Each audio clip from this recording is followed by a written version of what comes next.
Hello, नमस्कार, जय जोहार आप सभी को। हम एडीओ की तैयारी कर रहे हैं, ग्रामीण विकास से संबंधित हम प्रश्न देख रहे थे और आज का हमारा टॉपिक होगा स्वच्छ भारत मिशन ग्रामीण।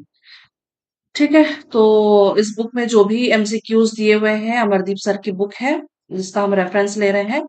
तो स्वच्छ भारत मिशन ग्रामीण इससे संबंधित जो भी प्रश्न है हम देखते हैं। चलिए, पहला प्रश्न आज का हमारा होगा। ठीक है, स्वच्छ भारत मिशन ग्रामीण के बारे में निम्नलिखित में से कौन सा कथन सही है, पूछा गया है। निर्मल भारत अभियान को स्वच्छ भारत मिशन ग्रामीण में पुनर्गठित किया गया है, ये कथन सही है। इसे ग्रामीण विकास मंत्रालय द्वारा लागू किया जाएगा, ये कथन गलत है, क्योंकि स्वच्छ भारत मिशन आप नाम से भी समझ पा रहे होंगे ना, ये स्वच्छ भारत मिशन का प्रोजेक्ट है ना, ये कार्यक्रम जो है ना। तो ये ग्रामीण विकास मंत्रालय इसको क्यों लागू करेगा, इस मतलब स्वच्छता मंत्रालय इसको लागू करेगा ना। तो दूसरा वाला कथन जो है ये गलत हो जाता है। थोड़ा सा कॉमन सेंस वाली बातें हो जाती है यहाँ पे, है ना। तो थोड़ा सा दिमाग लगा करके हम ये ऐसे प्रश्न को सॉल्व कर सकते हैं। तो पहला कथन ही सही है, केवल एक इसका उत्तर हो जाएगा, ऑप्शन नंबर ए। यहाँ पे व्याख्या भी दिया हुआ है, एक बार चलिए पढ़ लेते हैं। ग्रामीण स्वच्छता कार्यक्रम को बढ़ावा देने के लिए केंद्र सरकार द्वारा 2012 से संचालित निर्मल भारत अभियान में कतिपय संशोधन करते हुए 2 अक्टूबर 2014 से स्वच्छ भारत मिशन प्रारंभ किया गया है। शहरी क्षेत्रों के लिए स्वच्छ भारत मिशन का कार्यान्वयन शहरी विकास मंत्रालय द्वारा किया जाएगा तथा ग्रामीण क्षेत्रों के लिए इसका कार्यान्वयन पेयजल एवं स्वच्छता मंत्रालय द्वारा किया जाएगा। ठीक, तो ये दोनों पॉइंट्स आप याद रखिएगा व्याख्या में। ठीक है, चलिए अगला देखते हैं। अगला प्रश्न हमें क्या कहता है, स्वच्छ भारत मिशन ग्रामीण का क्या उद्देश्य है। इसका क्या उद्देश्य है देखते हैं, चलिए। स्वच्छता, साफ सफाई और खुले में शौच प्रथा समाप्त करने को बढ़ावा देकर ग्रामीण क्षेत्रों में लोगों के सामान्य जीवन स्तर में सुधार लाना, ये कथन बिल्कुल सही है ना, ये उद्देश्य है। जागरूकता सृजन और स्वास्थ्य शिक्षा के माध्यम से स्थायी स्वच्छता और आदतें अपनाकर समुदायों और पंचायती राज संस्थाओं को प्रेरित करना, ये उद्देश्य भी है। पारिस्थितिकी रूप से सुरक्षित एवं स्थायी स्वच्छता के लिए लागत प्रभावी और संगत प्रौद्योगिकियों को बढ़ावा, ये कथन, ये उद्देश्य भी है। ठीक है, तो ये तीनों के तीनों उद्देश्य हैं स्वच्छ भारत मिशन के। तो उपर्युक्त सभी इसका सही उत्तर हो जाएगा, ऑप्शन नंबर डी।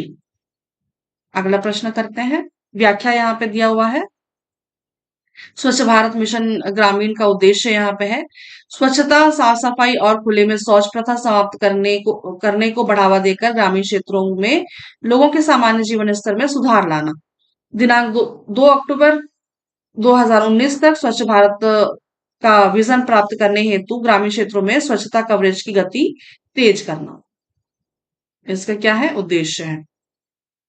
अगला यहाँ पे उद्देश्य में दिया हुआ है जागरूकता सृजन और स्वास्थ्य शिक्षा के माध्यम से स्थायी स्वच्छता और आदतें अपनाकर समुदायों और पंचायती राज संस्थाओं को प्रेरित करना। पारिस्थितिकी रूप से सुरक्षित एवं स्थायी स्वच्छता के लिए लागत प्रभावी और संगत प्रौद्योगिकियों को बढ़ावा, जहां भी आवश्यक हो ग्रामीण क्षेत्रों में संपूर्ण साफ सफाई के लिए वैज्ञानिक ठोस एवं तरल अपशिष्ट प्रबंधन प्रणालियों पर ध्यान केंद्रित करते हुए समुदाय प्रबंधित स्वच्छता प्रणालियों का विकास करना, ये भी एक उद्देश्य में आता है। ठीक है, तो ये सारे पॉइंट्स है उद्देश्यों के, आप याद रखिए। ठीक है, चलिए अगला देखते हैं प्रश्न क्या कहता है। निम्न में से कौन सा कथन सही है। 2 अक्टूबर 2018 को छत्तीसगढ़ राज्य ने खुले में शौच मुक्त स्थिति को प्राप्त कर उज्जर सुघर हमर छत्तीसगढ़ के स्वप्न को साकार किया। 2 अक्टूबर 2 अक्टूबर 2018 पढ़ा था हमने, या नहीं, ये वाला कथन जो है ना ये गलत है। उज्जर सुघर हमर छत्तीसगढ़, ये कथन गलत है। 2 अक्टूबर वैसे भी हमने 2 अक्टूबर 2014 पढ़ा था ना, स्वच्छ भारत मिशन। तो यहाँ पे कथन क्या कह रहा है, 2 अक्टूबर 2018 को छत्तीसगढ़ राज्य ने खुले में शौच मुक्त स्थिति को प्राप्त कर उज्जर सुघर हमर छत्तीसगढ़ के स्वप्न को साकार किया, ये कथन गलत है। ये 4 जनवरी 2018 2018, ये डेट याद रखिएगा। उज्जर सुगर हमारे छत्तीसगढ़। ठीक है। और राष्ट्रीय लक्ष्य के अनुरूप 2 अक्टूबर 2019 को महात्मा गांधी की 150वीं जयंती के अवसर पर संपूर्ण राष्ट्र के खुले में शौच मुक्त होने के लक्ष्य की प्राप्ति की घोषणा की गई। ये वाला कथन भी जो है सही है ना। पहला कथन गलत होता है, दूसरा कथन सही है। तो केवल दो इसका सही उत्तर हो जाएगा, ऑप्शन नंबर बी। इसमें डेट याद रखिएगा, 4 जनवरी 2018, उज्जर सुघर हमर छत्तीसगढ़, खुले में शौच मुक्त स्थिति को प्राप्त करने के लिए। ठीक है। व्याख्या यहाँ पे है, 4 जनवरी 2018 को छत्तीसगढ़ राज्य ने खुले में शौच मुक्त स्थिति को प्राप्त कर उज्जर सुघर हमर छत्तीसगढ़ के स्वप्न को साकार किया। अगला प्रश्न है, स्वच्छ भारत मिशन ग्रामीण के अंतर्गत कौन कौन सी मुख्य गतिविधियां की जाती है? व्यक्तिगत घरेलू शौचालयों का निर्माण, बिल्कुल सही। सामुदायिक स्वच्छता परिसरों का निर्माण, बिल्कुल सही। ठोस व तरल अपशिष्ट प्रबंधन गतिविधियां, ये भी सही है। सूचना शिक्षा और संचार और मानव संसाधन विकास गतिविधियां, ये भी सही है। तो ये चारों की चारों गतिविधियां जो है वो स्वच्छ भारत मिशन ग्रामीण के अंतर्गत आती हैं। तो 1, 2, 3, 4 इसका सही उत्तर हो जाएगा, ऑप्शन नंबर डी। अगला प्रश्न क्या कहता है, स्वच्छ भारत मिशन ग्रामीण के अंतर्गत खुले में शौच मुक्त की क्या परिभाषा दी गई है? पर्यावरण या गांव में कोई भी दिखाई देने वाला मल नहीं पाया जाना, ये कथन सही है।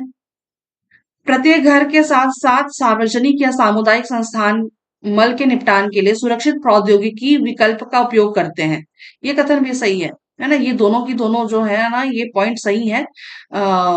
खुले में शौच मुक्त की यही परिभाषा होती है। तो ऑप्शन नंबर सी इसका सही उत्तर होगा, ए और बी दोनों सही है ना। चलिए अगला देखते हैं। यहाँ पे व्याख्या दिया हुआ है, खुले में शौच मुक्त को इस प्रकार परिभाषित किया गया है।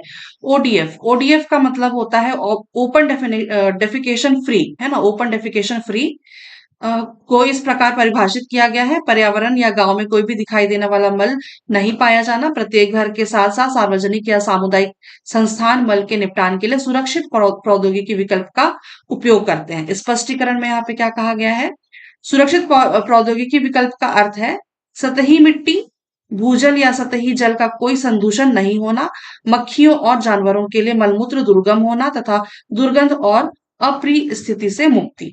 बहुत कॉमन सी चीज है ना। इसमें बहुत ज्यादा एक्सप्लेन करने की आवश्यकता नहीं है, क्योंकि यहाँ पे क्लियर क्लियर यहाँ पे लिखा भी हुआ है ना, कि सार्वजनिक स्थानों में या सामुदायिक संस्थान, है ना, सार्वजनिक जगह कह सकते हैं आप, या फिर खुले में भी कह सकते हैं। अगर वहां पे गंदगी होगी तो है ना, मक्खियों का है ना वो होगा, अटैक होगा, है ना। तो मक्खियां खानों में बैठेंगी, ये सब बहुत सारी चीजें है ना। तो जल दूषित होना, तो ये सारी चीजें आती हैं क्या में, है ना, ये खुले से शौच में, है ना। तो उससे मुक्ति के लिए यही सारी परिभाषाएं हैं। अगला देखते हैं।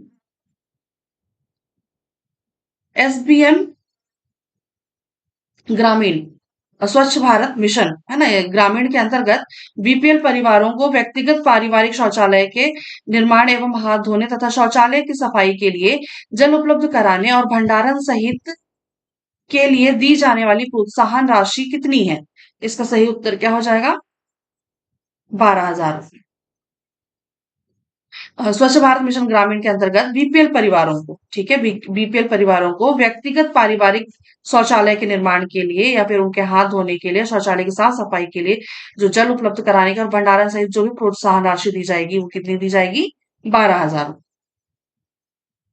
व्याख्या है यहाँ पे, बीपीएल परिवारों को व्यक्तिगत पारिवारिक शौचालय के निर्माण और हाथ धोने तथा शौचालय की साफ सफाई के लिए जल उपलब्ध कराने और भंडारण सहित दी जाने वाली प्रोत्साहन राशि कितनी है, 12,000। अगला है, स्वच्छ भारत मिशन ग्रामीण से व्यक्तिगत पारिवारिक शौचालयों के लिए प्रोत्साहन राशि केंद्रीय अंशदान कितना है? का केंद्रीय अंशदान कितना है? केंद्रीय अंशदान कितना है, 9,000। ठीक, 9,000। स्वच्छ भारत मिशन ग्रामीण से व्यक्तिगत पारिवारिक शौचालयों के प्रोत्साहन राशि का केंद्रीय अंशदान 9,000 रुपए यानी कि 75% होगा, और राज्य का कितना होगा? 3,000 रुपए, 25% होगा, यानी कि टोटल 12,000। ठीक।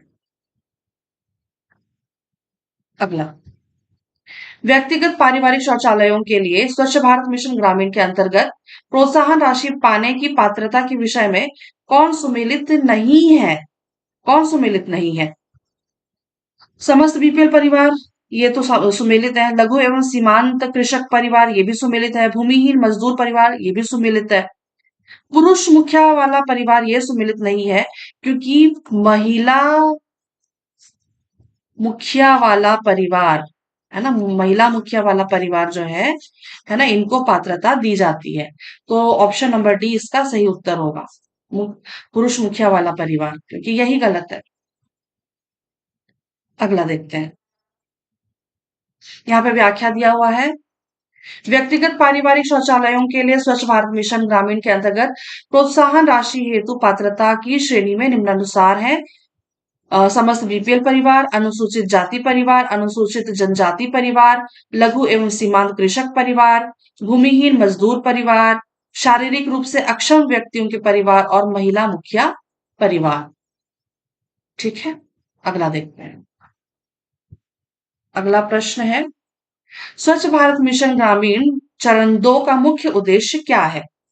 गांवों की खुले में शौच मुक्त स्थिति को बनाए रखना, ये बिल्कुल सही है। और ठोस एवं तरल कचरा प्रबंधन के माध्यम से ग्रामीण क्षेत्रों में साफ सफाई के स्तर में सुधार लाकर उन्हें ओडीएफ प्लस गांव बनाना। ओडीएफ मतलब ओपन डेफिकेशन फ्री, है ना, और ओपन डेफिकेशन फ्री प्लस गांव बनाना। तो ये दोनों के दोनों जो उद्देश्य हैं, ये सही है। ऑप्शन नंबर सी इसका सही उत्तर होगा, ए और बी दोनों। व्याख्या है, स्वच्छ भारत मिशन ग्रामीण चरण 2 का मुख्य उद्देश्य गांवों की खुले में शौच मुक्त स्थिति को बनाए रखना और ठोस एवं तरल कचरा प्रबंधन के माध्यम से ग्रामीण क्षेत्रों में साफ सफाई के स्तर में सुधार लाकर उन्हें ओडीएफ प्लस गांव बनाना है। ठीक है। अगला देखते हैं। स्वच्छ भारत मिशन ग्रामीण चरण 2 की अवधि क्या है? 2020-21। जी बिल्कुल, है ना। ऑप्शन नंबर ए इसका सही उत्तर होगा, 2020-21 से 2024-25। ठीक है, 2020-21 से 2024-25 इसका सही उत्तर होगा। व्याख्या है यहाँ पे, चरण 2 मिशन मोड में 2020-21 से 2024-25 के दौरान कार्यान्वित किया जाएगा। अगला प्रश्न है, स्वच्छ भारत मिशन ग्रामीण चरण 2 में निम्न में क्या शामिल है? निम्न में क्या शामिल है? खुले में शौच मुक्त स्थायित्व, बिल्कुल सही। ठोस अपशिष्ट प्रबंधन, बिल्कुल सही। तरल अपशिष्ट प्रबंधन, बिल्कुल सही। अप्रत्यक्ष स्वच्छता, अप्रत्यक्ष स्वच्छता क्यों होगी? प्रत्यक्ष स्वच्छता होगी ना। भी जो चीज दिखेगा ही नहीं, ऐसी ऐसी स्वच्छता का क्या मतलब? इसलिए प्रत्यक्ष स्वच्छता इसका सही मतलब, ये जो ऑप्शन नंबर सॉरी मतलब चौथा पॉइंट जो दिया हुआ है अप्रत्यक्ष स्वच्छता, ये गलत है। ठीक है, ये प्रत्यक्ष स्वच्छता होना चाहिए, मतलब होगा। 1, 2, 3 इसका सही उत्तर होगा। ऑप्शन नंबर सी इसका सही उत्तर है। अगला देखते हैं। यहाँ पे व्याख्या है, स्वच्छ भारत मिशन ग्रामीण चरण 2 में निम्न बातें शामिल है। खुले से शौच मुक्त स्थायित्व, ठोस अपशिष्ट प्रबंधन, तरल अपशिष्ट प्रबंधन।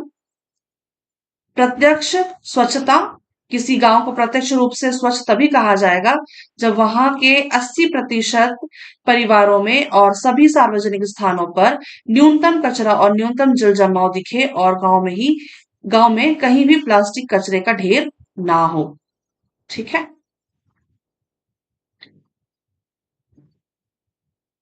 अगला,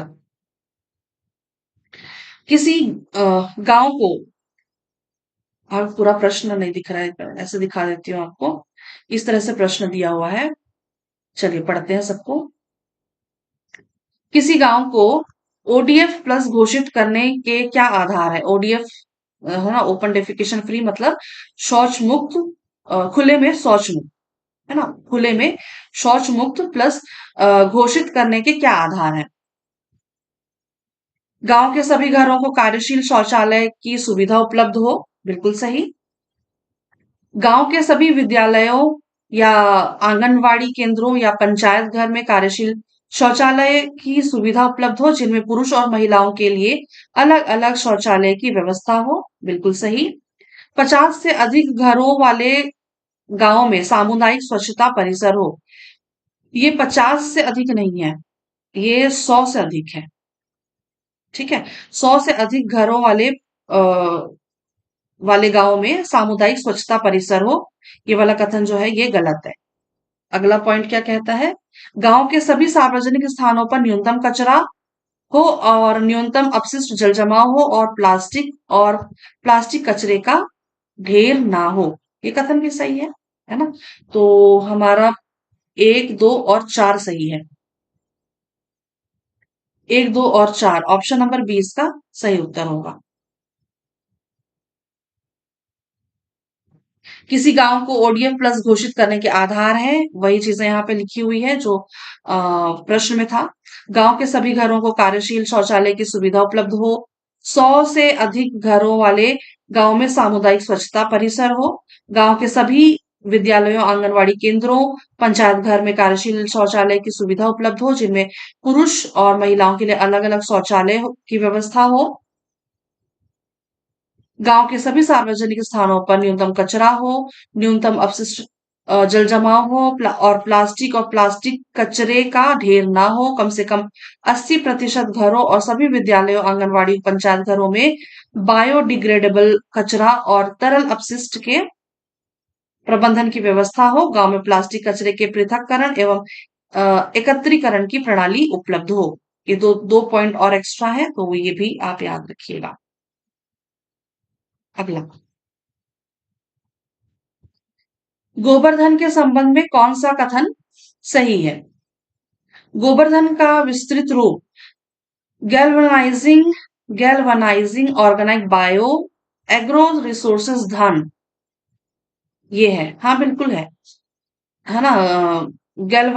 गैल्वनाइजिंग गैल्वनाइजिंग ऑर्गेनिक और galvanising organic bio agro resources धन, ये इसका गोवर्धन का विस्तृत रूप है, ये सही है।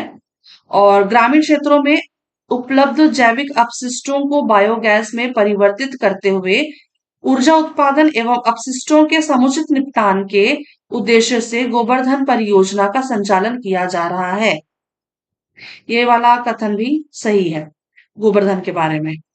ठीक है, तो दोनों के दोनों कथन सही है। ऑप्शन नंबर सी इसका सही उत्तर होगा, 1 और 2 दोनों। अगला देखते हैं, गोवर्धन योजना के अंतर्गत बायोगैस संयंत्रों के मॉडलों की स्थापना हेतु प्रति जिला अधिकतम कितनी राशि का प्रावधान है?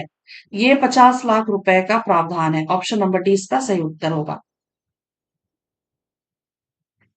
अगला प्रश्न है, स्वच्छ भारत मिशन ग्रामीण चरण 2 के प्रचार प्रसार हेतु परियोजना लागत का कितना प्रतिशत व्यय किया जाएगा? इसका सही उत्तर क्या होगा? Option number C, 3%। अगला है, स्वच्छ भारत मिशन ग्रामीण चरण 2 के प्रशासनिक व्यय हेतु परियोजना लागत का कितना प्रतिशत व्यय किया जाएगा? इसका सही उत्तर हो जाएगा 1%। ठीक है, और पिछला हमने 3% किस में देखा था? प्रचार प्रसार के लिए। ठीक है, प्रचार प्रसार के लिए 3% व्यय है और प्रशासनिक व्यय कितना है? 1%। अगला, स्वच्छ भारत मिशन ग्रामीण चरण 2 के अंतर्गत सिकल स्लज मैनेजमेंट हेतु सिकल स्लज मैनेजमेंट हेतु प्रति विकासखंड प्रति व्यक्ति प्रावधानित राशि कितनी है? इसका सही उत्तर हो जाएगा 230 रुपए प्रति व्यक्ति। याद रखिएगा, सिकल स्लज मैनेजमेंट 230 रुपए प्रति व्यक्ति। अगला है, स्वच्छ भारत मिशन ग्रामीण चरण 2 के अंतर्गत प्लास्टिक वेस्ट मैनेजमेंट यूनिट स्थापित करने हेतु प्रति विकास खंड प्रति यूनिट प्रावधानित राशि कितनी है? इसका सही उत्तर 16 लाख रुपए प्रति यूनिट। किसके लिए? प्लास्टिक वेस्ट मैनेजमेंट यूनिट स्थापित करने के लिए। ठीक है, 16 लाख रुपए प्रति यूनिट। निम्न में से किसके माध्यम से स्वच्छ भारत मिशन ग्रामीण चरण 2 का प्रचार प्रसार किया गया? होर्डिंग बैनर के माध्यम से भी, रेडियो जिंगल, स्वच्छता रथ, सोशल मीडिया, ये चारों के चारों जो है ना, इनके माध्यम से प्रचार प्रसार किया गया। ऑप्शन नंबर डी इसका सही उत्तर होगा। अगला, छत्तीसगढ़ में ग्रामीण क्षेत्र में निर्मित प्रथम फीकल स्लज ट्रीटमेंट प्लांट की स्थापना कहाँ की गई? ये इसका जो ये स्थापित हुआ है पतोरा में। ऑप्शन नंबर ए इसका सही उत्तर होगा, पतोरा। व्याख्या है यहाँ पे, राज्य के ग्रामीण क्षेत्रों में निर्मित फीकल स्लज ट्रीटमेंट प्लांट, प्रथम प्लांट की स्थापना दुर्ग जिले के पाटन विकास खंड के ग्राम पंचायत पतोरा में की गई है। दुर्ग जिला, पाटन विकास खंड, ग्राम पंचायत पतोरा। क्या याद रखिएगा? Faecal sludge treatment plant. ठीक, अगला देखते हैं। राज्य के किस जिले में सामुदायिक शौचालयों के रखरखाव के दृष्टिकोण से सामुदायिक शौचालयों के साथ दुकानों का निर्माण किया गया है? ये सारे जो हमने ना डिटेल वाली वीडियो की थी उसमें भी पढ़ा हुआ है हमने, है ना। इसका सही उत्तर क्या हो जाएगा? कोरिया। व्याख्या है यहाँ पे, प्रदेश के कोरिया जिले में सामुदायिक शौचालयों के रखरखाव के दृष्टिकोण से सामुदायिक शौचालयों के साथ दुकानों का निर्माण किया गया है। इन दुकानों को नीलामी के माध्यम से उचित मूल्य पर किराए पर दिया जाता है, जिससे होने वाली आय उपयोग सामुदायिक शौचालयों के रखरखाव में किया जाता है।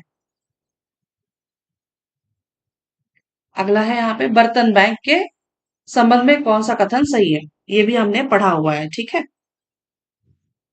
हाँ, बर्तन बैंक, सिंगल यूज प्लास्टिक के दुष्प्रभावों के दृष्टिगत ग्रामीण क्षेत्र से सिंगल यूज प्लास्टिक को पूरी तरह से समाप्त करने के उद्देश्य से स्व सहायता समूहों की दीदियों द्वारा बर्तन बैंक का संचालन किया जा रहा है। ये कथन सही है। स्व सहायता समूह की दीदियों द्वारा ग्रामीणों को प्रोत्साहित किया जाता है कि विभिन्न समारोहों दौरान वे सिंगल यूज डिस्पोजेबल प्लास्टिक के स्थान पर बर्तनों का प्रयोग करें। ठीक, तो ये कथन भी जो है सही है। ठीक है, तो दोनों के दोनों कथन सही है। ऑप्शन नंबर सी इसका सही उत्तर होगा। अगला देखते हैं। सिंगल यूज प्लास्टिक के दुष्प्रभावों के दृष्टिगत ग्रामीण क्षेत्रों से सिंगल यूज प्लास्टिक को पूरी तरह से समाप्त करने के उद्देश्य से स्व सहायता समूहों की दीदियों द्वारा बर्तन बैंक का संचालन किया जा रहा है। इस हेतु स्व सहायता समूह की दीदियों द्वारा ग्रामीणों को प्रोत्साहित किया जाता है कि विभिन्न समारोहों के दौरान वे सिंगल यूज डिस्पोजेबल प्लास्टिक के स्थान पर बर्तनों का प्रयोग करें। समूहों द्वारा किफायती दरों पर ग्रामीणों के को किराए पर बर्तन उपलब्ध कराए जाते हैं, जिससे न केवल पर्यावरण सुरक्षित रहता है वरन ग्रामीणों को कम दरों पर बर्तन भी उपलब्ध हो जाते हैं। अगला है, प्लास्टिक पुनः चक्रण की दिशा में रिवर्स वेंडिंग मशीन कहाँ स्थापित की गई है? तो ये जगदलपुर में भी स्थापित की गई है और चित्रकूट में भी। तो इस हिसाब से ऑप्शन नंबर सी इसका सही उत्तर होगा। व्याख्या है यहाँ पे, बस्तर जिले में प्लास्टिक के पुनः चक्रण की दिशा में जगदलपुर एवं चित्रकूट में रिवर्स वेंडिंग मशीन की स्थापना की गई है। क्षेत्र में आने वाले लोग या पर्यटक प्लास्टिक कचरा इन मशीनों में डाल सकते हैं, जिस पर मशीन से कूपन प्राप्त होता है और उक्त कूपन का उपयोग स्थानीय दुकानों में खरीदी पर छूट प्राप्त होती है। ठीक है, तो ये भी हमने पढ़ा ही हुआ है ना, डिटेल वाली वीडियो में हमने किया हुआ है। अगला देखते हैं।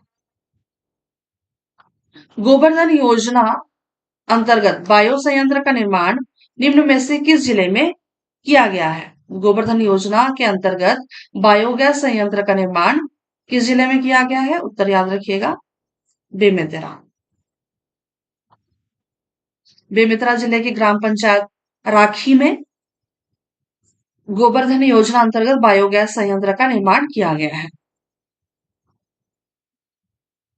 स्वच्छ सुजल शक्ति सम्मान 2023 किसे प्राप्त हुआ था? तो इसका सही उत्तर क्या हो जाएगा? श्रीमती अंजिता साहू। व्याख्या दिया हुआ है।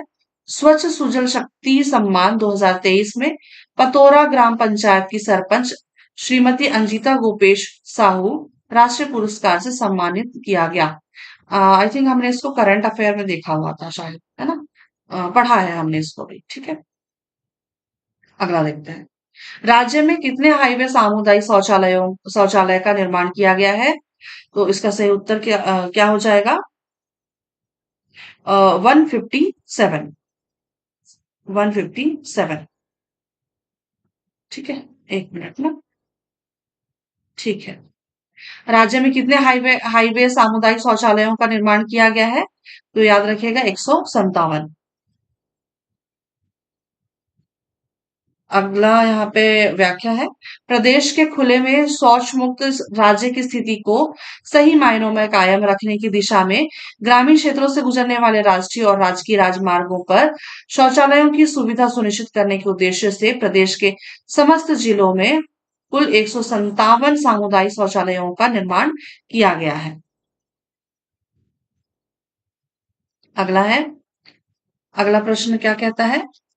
मासिक धर्म स्वच्छता प्रबंधन पहल के निर्माण स्वरूप प्रदेश की कितनी ग्राम पंचायतों में मासिक धर्म स्वच्छता युक्त पंचायतों के रूप में विकसित हो चुकी है? इसका सही उत्तर क्या हो जाएगा? 1288। ठीक है, तो मासिक धर्म स्वच्छता युक्त पंचायत 1288। व्याख्या दिया हुआ है। महिलाओं एवं किशोरियों में मासिक धर्म स्वच्छता के प्रति स्वास्थ्य कर व्यवहारों के विकास के उद्देश्य से मासिक धर्म स्वच्छता प्रबंधन का कार्य किया जा रहा है। इस कार्य हेतु गांव में संलग्न स्वच्छताग्राही समूहों के माध्यम से सैनिटरी नैपकिन जैसे सुरक्षित साधनों के प्रयोग, स्वच्छता व्यवहारों के पालन, सैनिटरी वेस्ट के सही निपटारे जैसे विषयों पर जागरूकता सृजन का कार्य किया जा रहा है। स्वच्छ स्वच्छताग्राही, या फिर इसको क्या पढ़ेंगे? स्वच्छाग्रही स्वच्छाग्रही स्वच्छाग्रही समूहों के माध्यम से ही गांवों में कम कीमत पर सैनिटरी नैपकिन उपलब्ध कराई जा रही है, जो कि स्वच्छाग्राही समूहों के लिए आय सृजन का स्रोत भी है। वर्तमान में इस पहल के परिणाम स्वरूप प्रदेश की 1288 ग्राम पंचायतें मासिक धर्म स्वच्छता युक्त पंचायतों के रूप में विकसित की जा चुकी है। अगला देखते हैं।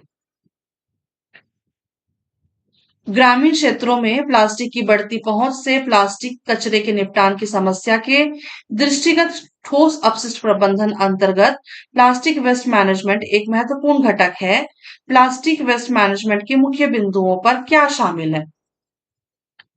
क्या शामिल है? जागरूकता सृजन भी शामिल है, प्रबंधन भी शामिल है, और प्लास्टिक कचरे को जलाए जाने पर प्रतिबंध ये भी शामिल है।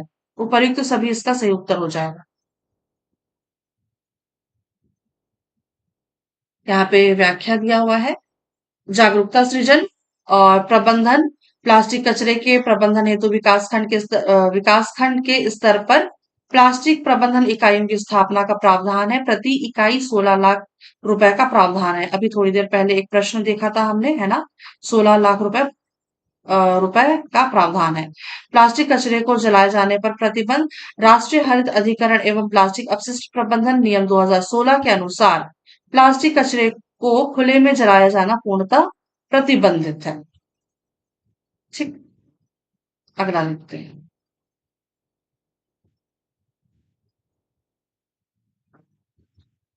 अगला है, स्वच्छ भारत मिशन ग्रामीण के वित्तीय प्रावधानों में केंद्र व राज्य की वित्तीय साझेदारी किस अनुपात में है? तो इसका उत्तर याद रखिएगा, 60:40।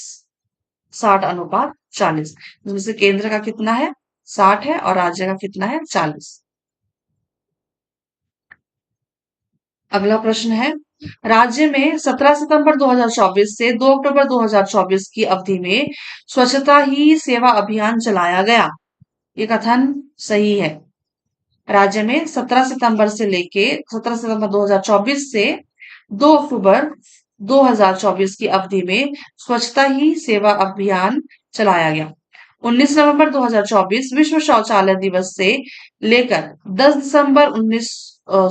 दिसंबर 2024 मानव अधिकार दिवस के दौरान प्रदेश में हमारा शौचालय हमारा सम्मान अभियान चलाया गया। तो ये वाला पॉइंट भी जो है सही है। ठीक है, कब से कब तक?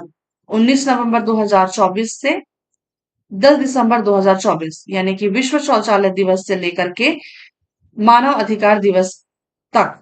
ठीक है, तो इस दौरान क्या चलाया गया प्रदेश में, यानी कि हमारे छत्तीसगढ़ में हमारा शौचालय हमारा सम्मान अभियान।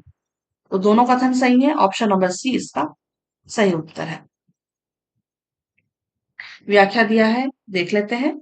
राज्य में 17 सितंबर 2024 से 2 अक्टूबर 2024 की अवधि में स्वच्छता ही सेवा अभियान चलाया गया, जिसमें प्रदेश के समस्त जिलों में स्वभाव स्वच्छता, संस्कार स्वच्छता की थीम पर श्रमदान के माध्यम से गंदे स्थानों की साफ सफाई एवं रूपांतरण, जन भागीदारी के माध्यम से विभिन्न गतिविधियों का आयोजन एवं सफाई मित्र स्वच्छता शिविरों पर आयोजन किया गया।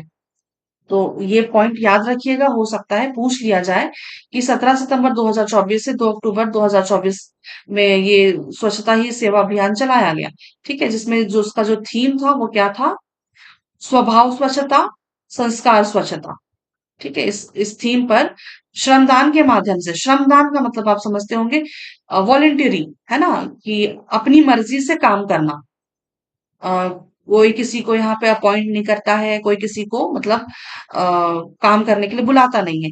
जिस अपनी अपनी स्वेच्छा है ना, वॉलेंटरी करता है, अपने वॉलेंटियर होते हैं, मतलब अपनी मर्जी से काम करना, श्रमदान, है ना, के माध्यम से गंदे स्थानों की साफ सफाई और रूपांतरण जन भागीदारी के माध्यम से विभिन्न, यानी कि ये श्रमदान का मतलब ये जन भागीदारी होता है। ठीक है, तो जन भागीदारी के माध्यम से विभिन्न गतिविधियों का आयोजन एवं सफाई मित्र स्वच्छता शिविरों का आयोजन किया गया।